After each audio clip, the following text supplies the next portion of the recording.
రైతులకి, విద్యార్థులకి చాలా సారూప్యం ఉంది. రైతు ఎలాగైతే పొలాన్ని దున్నుతాడో, విద్యార్థులు ఆ విధంగా వాళ్ళ మెదడుని దున్నగలగాలి. రైతులు నీళ్లు పారిస్తాం. అందువల్ల విద్యార్థులు మెదడులో సమాచార జలాన్ని పారించాలి.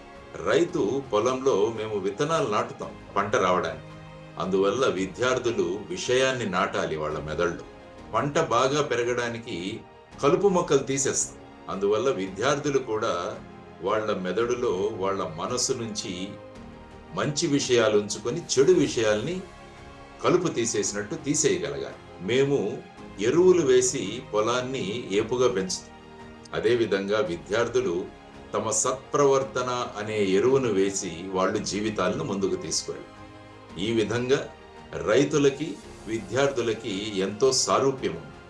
అందువల్ల రైతు అద్భుతంగా పంట పండించాలంటే ఏ విధంగా రైతు ముందుకు వెళతాడో విద్యార్థులు కూడా ఆ విధంగా ముందుకు వెళ్ళగలగాలి అన్నది ప్రధానమైన అంశం.